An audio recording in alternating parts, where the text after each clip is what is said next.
Hi everyone, আজ আমি আপনাদের সাথে সরষে ইলিশের রেসিপি শেয়ার করব। ইলিশের মরশুম আর ইলিশ খাবো না এটা হতে পারে?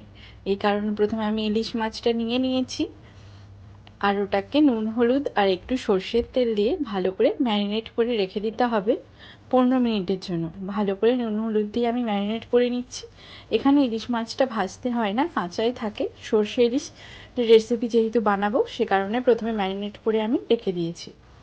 এরপরে আমি একটা মিক্সির জারের মধ্যে সর্ষে নিয়ে নিয়েছি। এখানে কালো সর্ষে ব্যবহার করেছি। কালো সর্ষে ঝাঁঝটা বেশি হয়। 2 চামচ কালো সর্ষে, 1 চামচ সাদা সর্ষে আর 1 চামচ পোস্ত, আর কয়েকটা কাঁচা লঙ্কা, আর একটু নুন দেবেন স্বাদ মতো। এখানে কাঁচা লঙ্কা আর নুনটা দেওয়ার কারণে সর্ষেটা তেতো হবে না। তো এটার একটা ভালো করে ব্যাটার বানিয়ে নেব। অল্প পরিমাণে আমি জল দিয়ে ভালো করে মিক্স করে নিচ্ছি। এরপরে আমি মিক্সি দিয়ে একটা ভালো করে পেস্ট বানিয়ে নেব। আমার পেস্টটা রেডি আছে।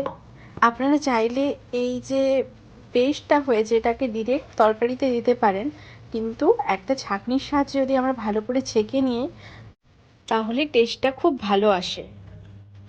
আপনারা ফেলে দিতে পারেন, না হলে ডিরেক্টও ব্যবহার করতে পারেন।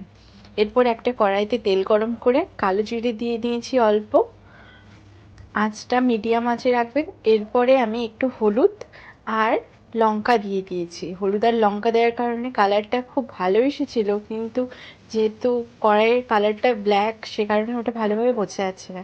আর সামান্য নুন দিয়ে দিয়েছি। এরপর যে আমি পিউরিটা ছেঁকে রেখেছিলাম ওটা দিয়ে দিলাম।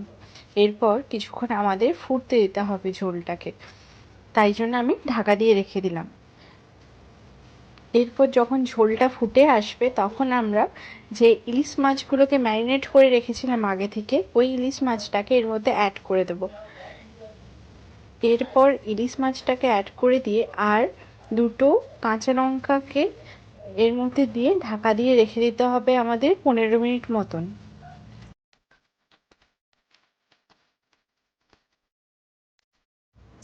ইলিশ মাছটা যেহেতু সেদ্ধ হতেই বেশিক্ষণ টাইম লাগবে না, ওই 10 থেকে 15 মিনিটের মধ্যেই আমাদের সর্ষে ইলিশটা রেডি হয়ে যাবে। আর এই সময় আঁচটাকে খুব বেশি দেবেন না, মিডিয়াম আঁচে রাখতে হবে আর ঢাকা দিয়ে রান্না করতে হবে, না হলে কিন্তু সেদ্ধটা হবে না। 10 থেকে 15 মিনিট পরেই আমাদের রেডি সর্ষে ইলিশ। লাস্টে আমি একটু চিনি অ্যাড করেছি, ওটা ব্যালেন্স করার জন্য একটু চিনি অ্যাড করবেন। আর সবার শেষে 1 চামচ মতো সর্ষের তেলকে ছড়িয়ে দেবেন যখন হয়ে যাবে। সর্ষের তেলটা দিলে ওর যে একটা ফ্লেভারটা সর্ষে ইলিশে খুব দারুণ হয়। আমার রেডি সর্ষে ইলিশ। এরপর আমি একটা বোলের মধ্যে নামিয়ে নিচ্ছি, তারপরে একটা প্লেটের মধ্যে সার্ভ করব আমাদের সর্ষে ইলিশ। এভাবে বানিয়ে দেখবেন, সর্ষেটা তেতোও হয় না, খেতেও খুব টেস্টি হয়। আর যেহেতু আমরা বাঙালি সে কারণে সর্ষে ইলিশ এই মরশুমে না খেলে জমে না ঠিকঠাক।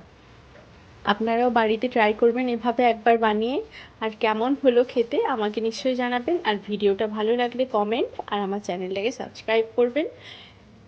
ভালো থাকবেন।